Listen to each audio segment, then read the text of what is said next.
But behind closed doors, I'm a fool for your love.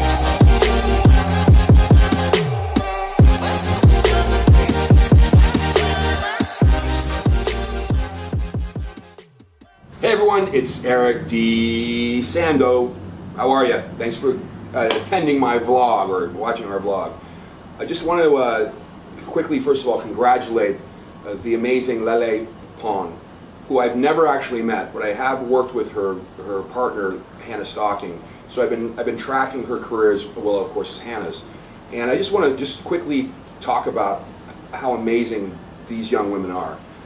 2.5, 3 years ago, I did a live stream show with Mario Lopez. I think it was about 2.5 years ago at Halloween, 2 Halloweens ago. Almost 3 years now.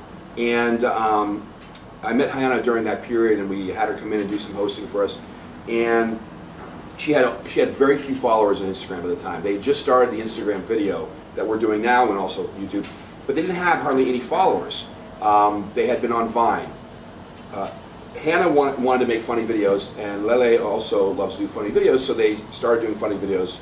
And within a year, they were getting 100,000 new subscribers or new followers every 3 days. I couldn't believe it. They're just churning people. And so now, between the two of them, they have almost 40 million followers in 3 years coming up this next week or next month. But what's really cool is that Lele has Lele has a desire to be a singer, a strong desire. So for the last 3 years, she's been building her social media, and then last week, Universal Music gave her $1 million contract. Now, guys, I want to make this clear. I mean, Nicki Minaj, when she broke, they didn't give her $1 million contract. They didn't give Jared Leto $1 million contract at Virgin. They gave Lele Pons, and the reason they gave her that is because she released a video, I think with like one of those DJs, I forget which DJ it was, but she put out a single, and 200 million people watched it on YouTube. They couldn't give her, they would have given her whatever she wanted. She had built a foundation, she built an audience based on her passions. I mean, she does all kinds of cool content online all the time, knowing that her purpose was to get enough of an audience that trusted her and loved her, so when she released content like that, she was able to go viral. Thus, she was able to make a deal with Universal. Matter of fact, she could have made a deal with 5 music studios, and she's off and running. People ask me all the time, because I've been in the business, I've owned an agency, obviously I'm in the social media space now with production and management. EJ, I really want to be an actor, I really want to be a singer. I meet guys all the time that want to be rappers, and I've been telling them for the last 1.5 years, you've got to build your media. And I'm not talking about build it like 30,000 followers, I'm talking about build it.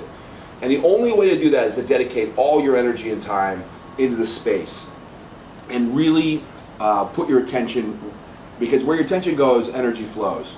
And, you know, like today, Mako and I are creating content. Well, how did I get Mako? Well, I put ads out, he responded, we made a financial deal. He's not making a lot of money, sorry, Mako, not making a lot of money off me yet, but he's also building my media, which means when I start making more money, of course I'm going to take care of him, because he's done such a great job with the materials he's done for me. And I know he's, you know, I've given him a certain amount for certain hours. I'm sure he's working over those hours, but I know that, Mako, and when the time comes, you're going to get taken care of.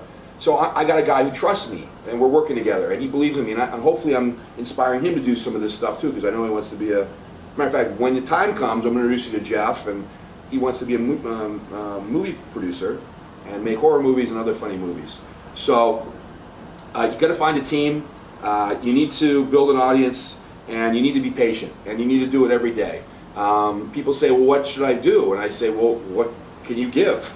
What are you gonna, like I'm giving you this today, but I'm also going to do a video on actor-actress stuff, how to get started in your hometown. I'm going to do that next after I get done with this one, because I know how to talk about it. I can give, and I want to give, and I want to help, and I'm not even worried about the follower numbers. You guys look, my follower numbers aren't high.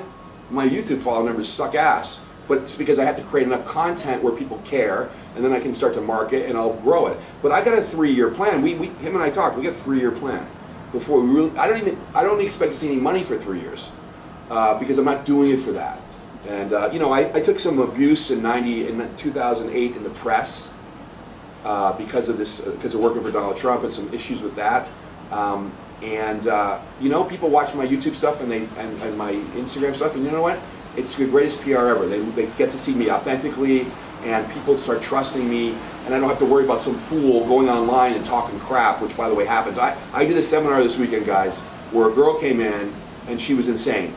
And she said to me, she's like 31, and she's kind of a big girl, and she's not really attractive. I'm sorry, she's not.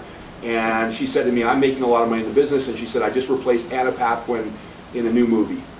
Well, there's no way in God's hell, or heaven, or anywhere, that this girl is replacing Anna Paquin in anything. And I just said, well, I don't think you're telling me the truth, and I can't work with people who don't tell me the truth. And she left, and she's been sending me awful emails all day with gross pictures of people's heads cut off, and calls me names, and tells me that I'm a Trump hater, and all this crap. All this crap. So what's my, so who knows what she could do to my brand online? I try to calm her down. I try to say nice things because I don't want the girl going crazy on me. The only thing I can do, this is what Gary Vee says, is I create content where I give and love, and it overcomes all the negativity that all of us deal with online all the time. Or just because I had a conversation with a girl and I called her out on her bullshit, now all of a sudden I'm a monster. I'm a pedophile. She calls me all these names. This is how you grow your brand, and nobody can touch you. I mean, I don't like Trump, but I respect the fact he's got a Twitter, and he's able to put out his own bullshit on Twitter, and control his own messaging. You got to give him credit for that. We all of us need to be doing that. Mako, me, the freaking gardener, everybody needs to control their messaging. Because you're a gardener, there are some nasty sites out there where people can talk crap about you. Oh, he did a terrible job on my lawn. But if he was giving away lawn advice every week on his Instagram and his YouTube, and giving a shit about other people and helping them without asking for anything, when that negative comes out, all you got to do is direct them to social media, and they're going to go, oh, this guy's amazing. It just cuts all the bullshit out. So, congratulations, Lele. I love you, even though I never met you. I'm proud of you, and I respect what you've done, and I hope you make a lot of money or affect a lot of people in your music career. Okay, guys, have a great day. Get out there, start making content, start making a difference. Love you.